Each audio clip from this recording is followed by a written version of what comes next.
watching out. For you, this is Newswatch 12 at 4. We begin on our top story this evening. A long-awaited yet controversial wind energy project off the coast of Brookings has officially been postponed. Thanks for joining us tonight. I'm Haley Gravitt. And I'm Tim Quidadamo. The Bureau of Ocean Energy Management, or BOEM, announced today it's delaying an offshore wind energy auction they planned. And the reason they're postponing it is because of a lack of bidder interest. Newswatch 12's Rocky Walker joins us live in studio after reaching out to take a deeper dive into what halted the coastal energy project and how the community is responding. Rocky, what can you tell us?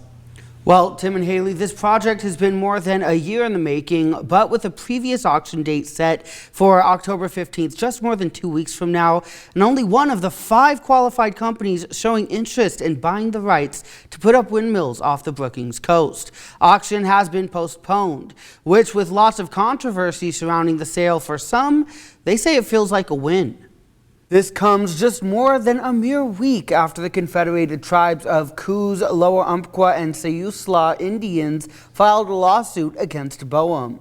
They said the decision was made hastily, without regard for environmental impact or without caring for feedback from the affected communities. The city of Brookings says a lack of communication and dialogue is why they didn't support the project and why this feels like a win.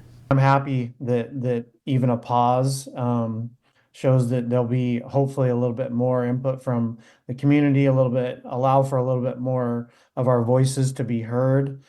There definitely was a lot of trust lost with the way that this was pushed forward. And Mayor Hodges' colleague, City Councilor Andy Martin, shares the sentiment, saying, I quote, "I am glad this auction has been canceled. There was very little local support for the offshore wind energy project. It was not cost effective. The impacts on recreational and commercial fishing were ignored by the federal government, along with the adverse impacts on marine mammals, birds, shellfish, and other wildlife." He continued, saying, "It is absurd the state and federal government ignored concerns about the impact on our way of life on the southern Oregon coast.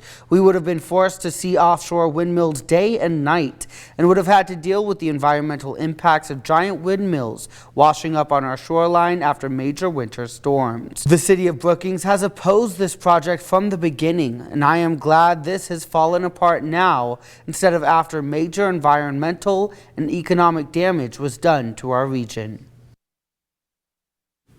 Now, we have repeatedly reached out to BOEM throughout the process of the project, and at most every turn have been denied comment. That applies to this update in the project as well. But make sure to stay tuned to Newswatch 12 at 5 to hear about the response from the tribes suing BOEM and what this could possibly mean for their upcoming litigation.